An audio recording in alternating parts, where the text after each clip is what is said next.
Hi, this is János, it's Real World Audio, and I just found a video, and it's done by a shady guy, some really dubious channel called Real World Audio, and he got a comment here. I'm talking about myself here. So basically, this is a really awesome comment. And he was asking about Voigt pipes. I actually made a comment about them. So a Voigt pipe for a full range driver sounds like Edison's wax machine. I mean, you will want to listen to the very first records. So what did he mean by that? It's quite puzzling, right? So basically, what I noticed, and I think what he noticed as well, is that for Voigt pipes, when you go back to earlier and earlier recordings made by simpler and simpler technology, the more information they can get out of these recordings compared to modern loudspeakers. And whenever you design for yourself a loudspeaker, it always has compromises in itself. Depending on the technology used, there will be always strength and weaknesses.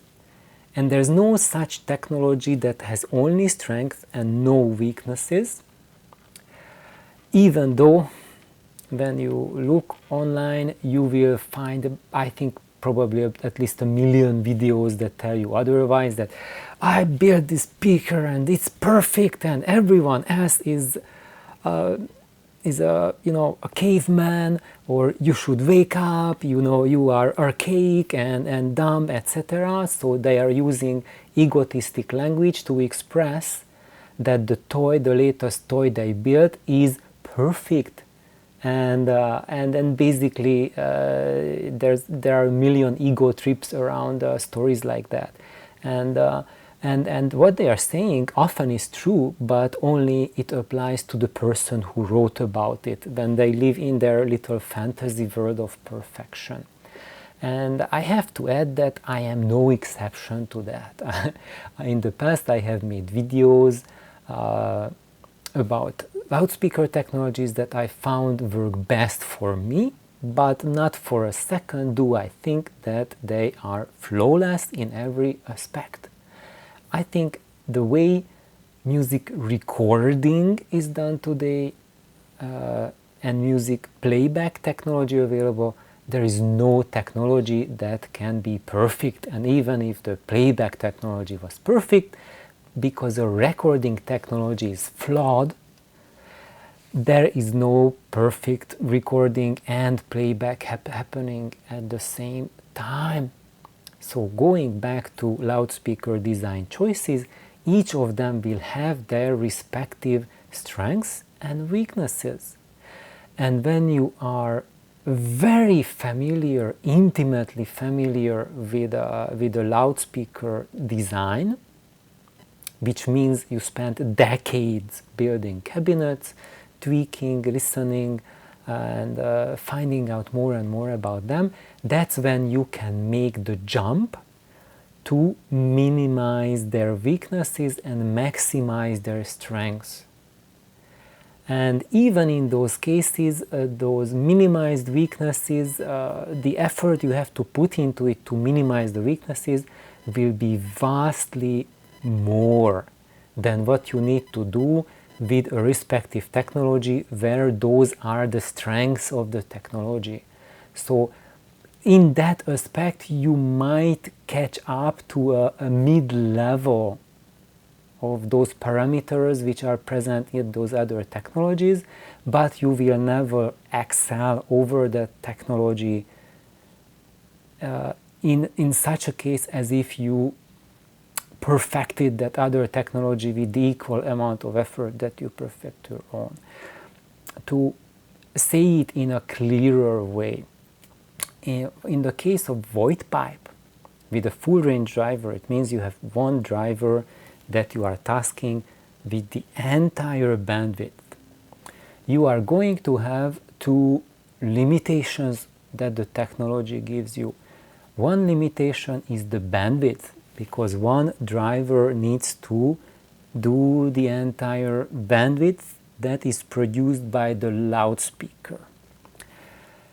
And that is harder to do than having 2, 3, 4, 5, 6, 7, 10 different drivers, each having just an octave or a few octaves reproducing by themselves.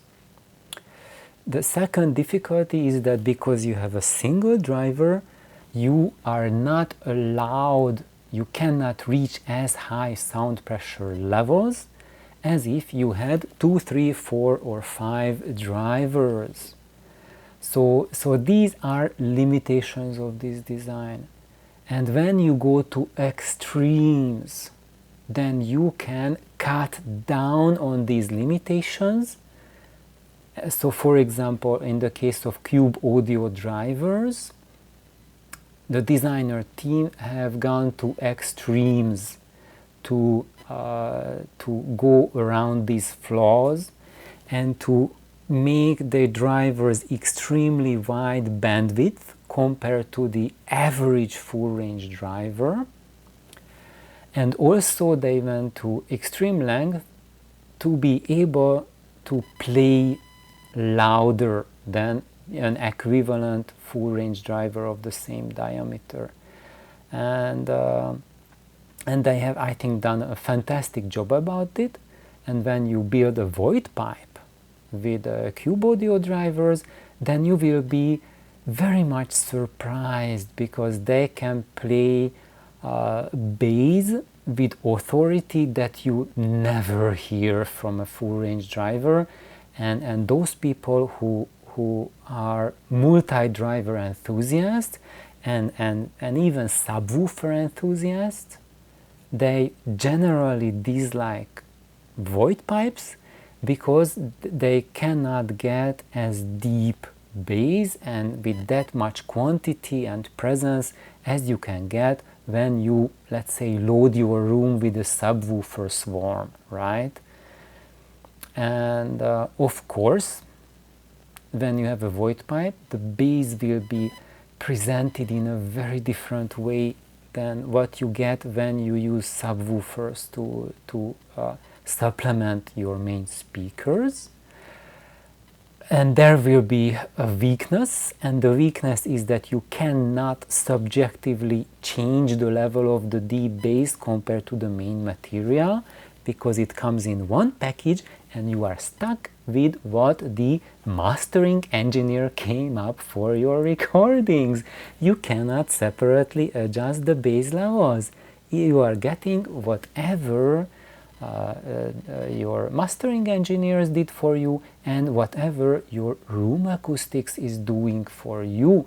So how your room is working to either support the bass for you or not support the bass and make your life even harder.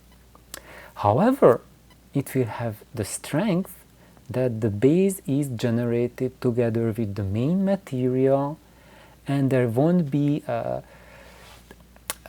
lots of difficulties which I have mentioned like a million times in my channel, and other people mentioned it, but now I'm going to mention only one thing that I found which is really disturbing for me, and something that even when you build subwoofers and loudspeakers to a very high standard, that thing you cannot bypass, and it always becomes and always stays your Achilles heel of using subwoofers and different driver to prepare the bass, to support the bass for you, is that the material of the cone is different for the bass driver than the one used for your mid-range. And because of that, they produce different tonality, they have different taste for the music. And for people like me, for whom the tonality is paramount, You will never find full satisfaction with a separate subwoofer to your main speaker, because the tonality is never going to mesh as well as what a Voigt pipe is going to present for you. And I'm not talking about the quantity of the bass, I'm talking about the tonality of the bass. And yes, there's lots of people, lots of occasions when you can get the tonality of the bass pretty good at a pretty high level with a multi-driver system, even with a subwoofer swarm added to a system. But if you put equal effort into your Voigt pipe based system, you can elevate it to an even higher standard. So this is what I mean when you are choosing different types of technologies to produce sound for you. And partly because of its simplicity, basically a single driver in a tapered horn, that's why Voigt pipes are the quintessential simplest technology to reproduce sound. Of course, you could say open baffle is a simpler technology, but I would say we can debate that. Both of them are super simple.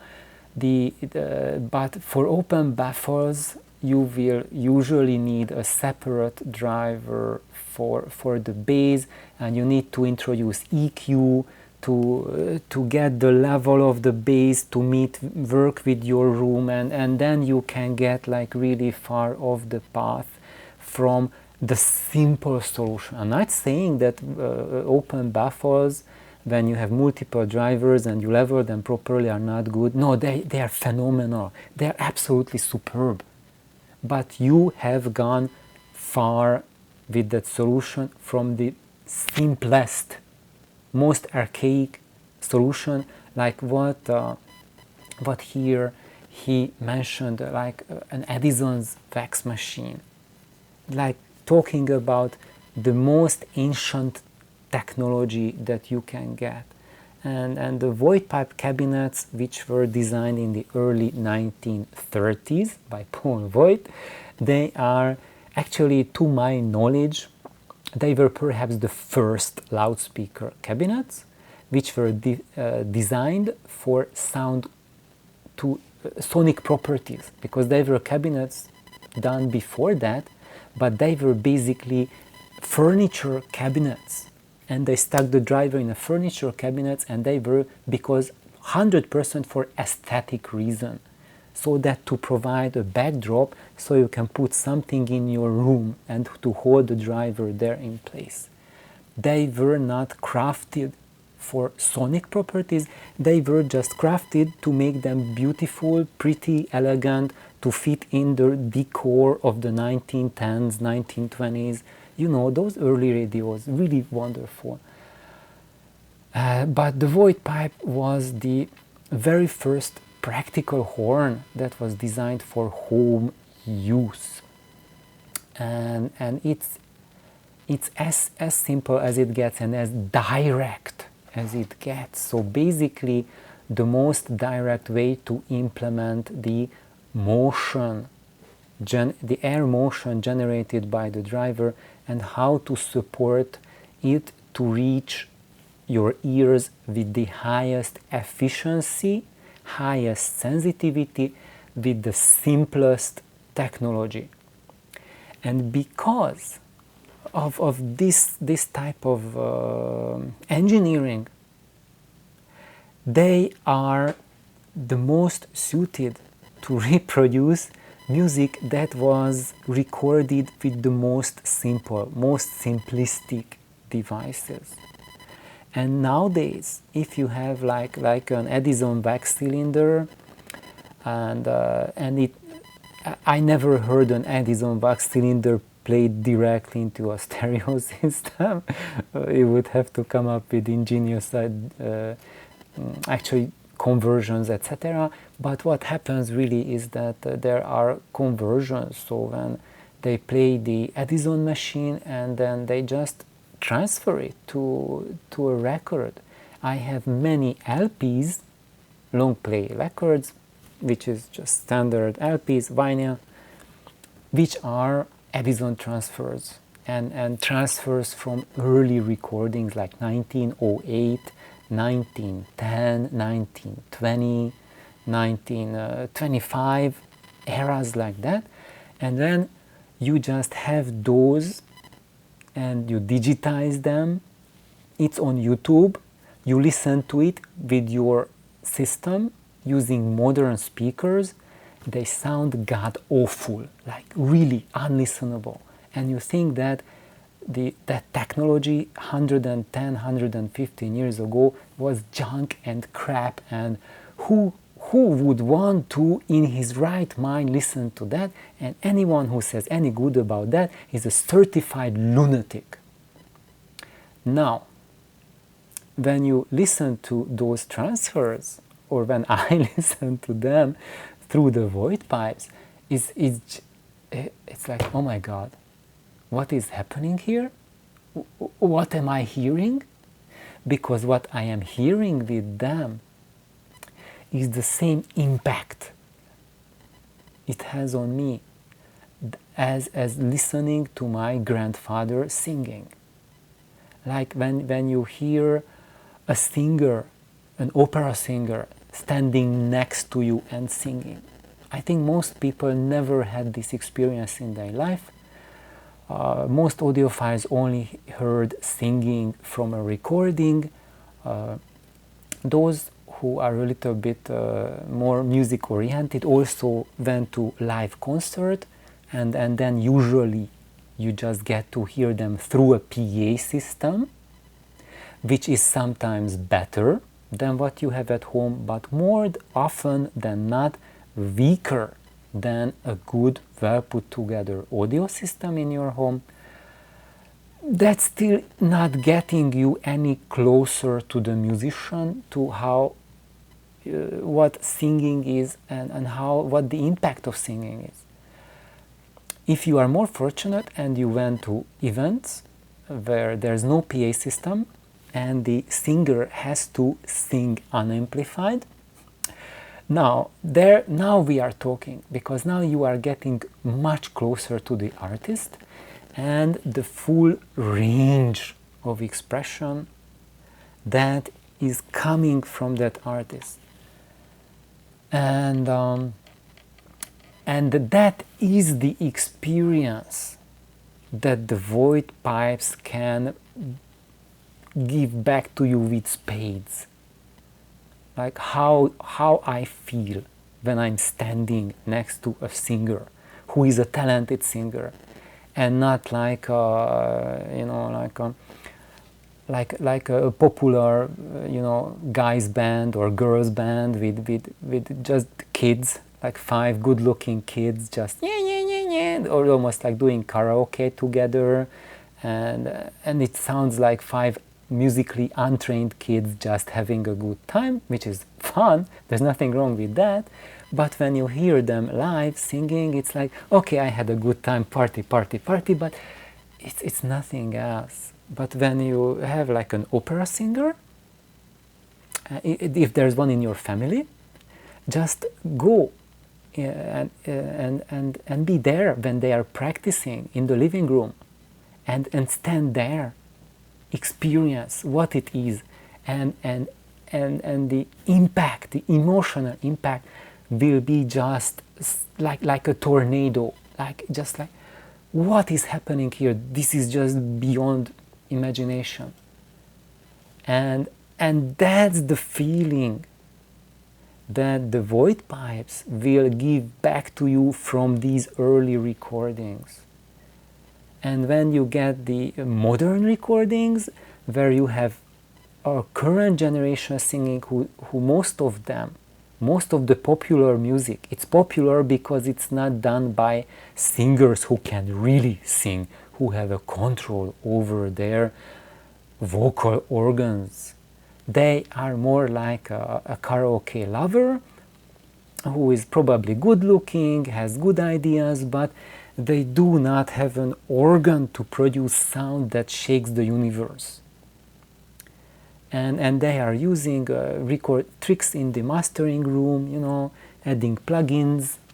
Today's it's really practiced that they put 20-30 plugin on a singer's voice.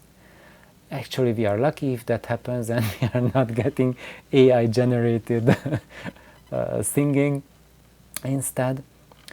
But that's what it is. So and that's where my approach with audio is going towards, to seek out the technology that can deliver the gems. So that type of music which was made by people who have deep energy, deep feeling, and they have the marrow, the essence of music, art, singing.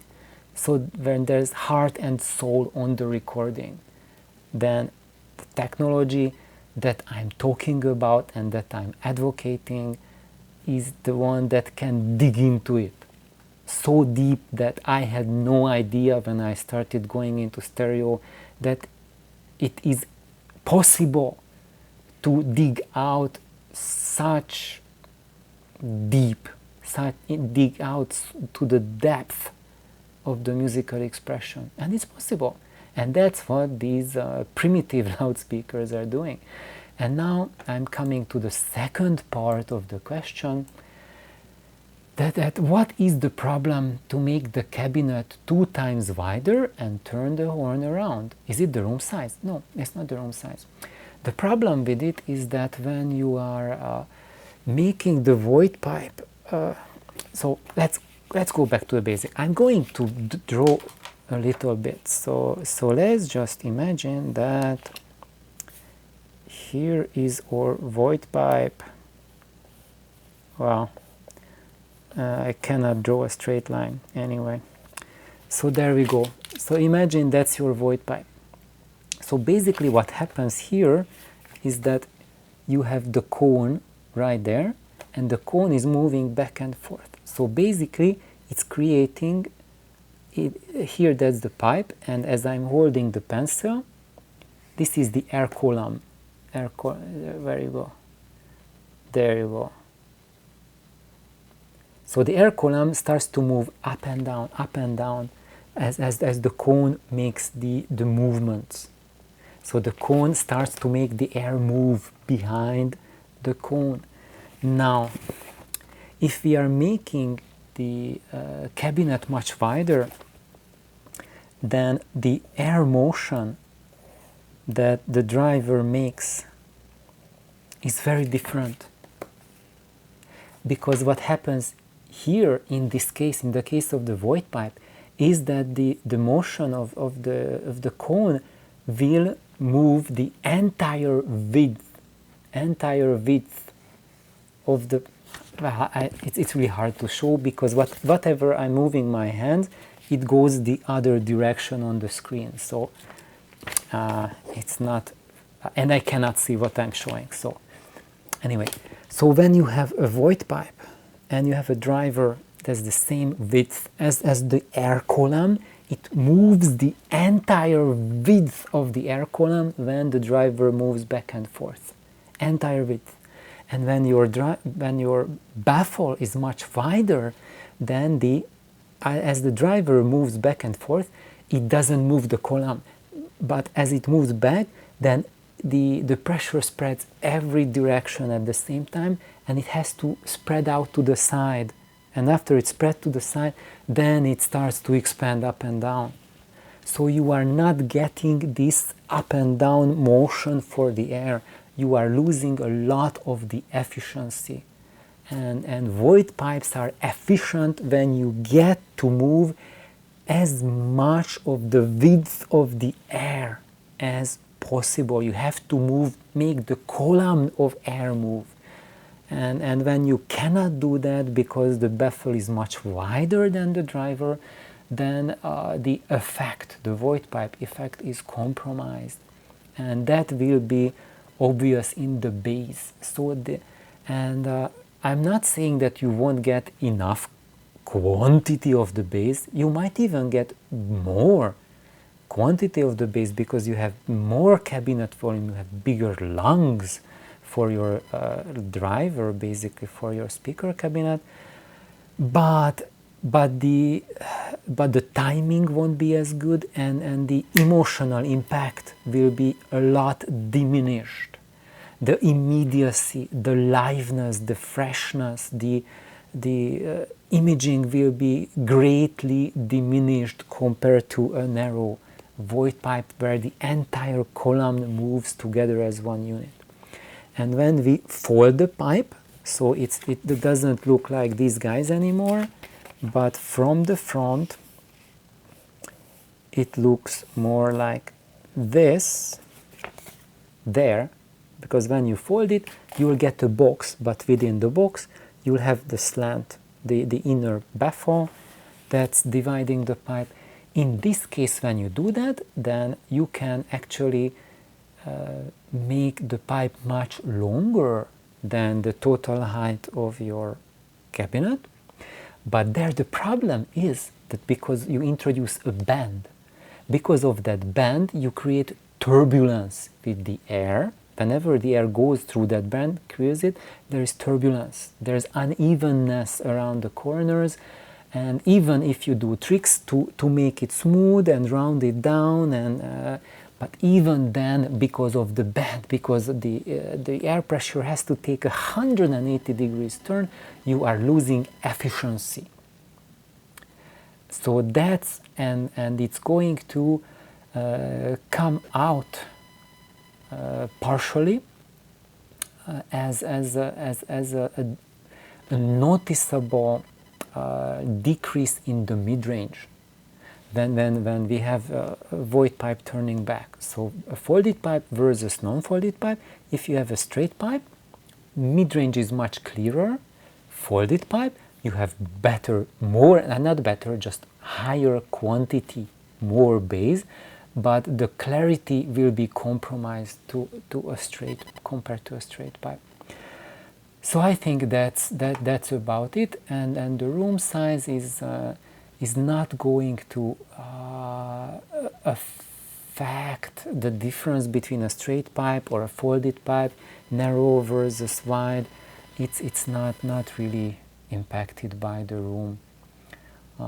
So I hope that's useful for everyone. A little bit of going deeper into Voigt pipes, what they can do for you and what they cannot,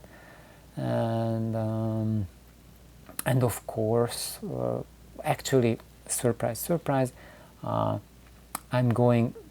received requests to make few more videos, like sound recordings of my Voigt pipe and share it. I received a request that, okay, I have a recording of an oud recording, which is like a lute. It is the ancestor of the guitar, of the lute, and an oud playing, and I recorded it from my system, but I used as the original a YouTube sound sample, so it's not the highest quality, and some would say that oud music is very simple, it doesn't say much of the speaker, but I think it does much more than what you would think, because then you have a single instrument which is like the king of tonality, the king of speed and clarity. To reproduce an oud is freaking hard. And those speakers, a lot of speakers and systems can easily reproduce like a more complex jazz music, or you can play party music on it, 120 dB SPL, okay, but you put an oud in it and oh my god, please toss out those speakers the window, I cannot listen to it for a second. And sometimes these simple things are much harder to reproduce than not, and that's why I recorded it, because when I play that, even though it's an MP3 coming from YouTube, in my room with the Voigt pipes, it sounds like someone playing an oud in my room. And I'm really familiar with how an oud sounds. And I have grown up with people playing music instruments in the room where I am. And under people, I mean master musicians, and not like the neighbor's kid just making those sounds with some stringed instrument, but the highest level music that's available on the planet. And I've been fortunate enough as a kid and as growing up to be exposed to such people, to such experiences on a more or less regular basis.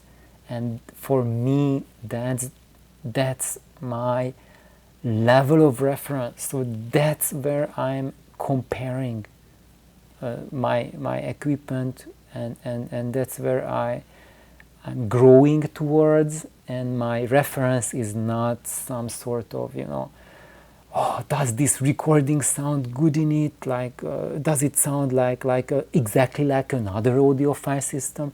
I don't care about other audiophile systems. My goal is not to make anything sound like a commercial product, a specific commercial product, not because they are good or bad. It's because that specific commercial product is the dream child of the person who developed it. And I applaud everyone for designing their own speakers, producing them, designing their audio equipment. It's beautiful. I think it's really, really fantastic, and thumbs up for everyone who gets into that. It's harder than you think to have an idea like that, bring it out to the world, and make a living of it. It's impossible, almost impossible. So my hat's off to everyone who goes into it and can make a living out of it. It's really hard, and I don't even want to compete with them because I don't make a living out of it. This is my hobby. This is something that I love, and when I got into this 25 years ago, I never expected that I will be able to get to this level, to progress to this level, and by myself I would never have done it. I had excellent friends and mentors who really helped me to mature on this path and pointed me towards those sources of knowledge, or gave me the knowledge directly, helped me to get the experience that is required to go towards that road. Because please remember, when you buy a loudspeaker in the store and it sounds good, it's not because it was done by a person who makes his living selling those speakers. That person did not gain the knowledge from the fact that he is selling those speakers, that they are advertised in a magazine. That doesn't make the knowledge.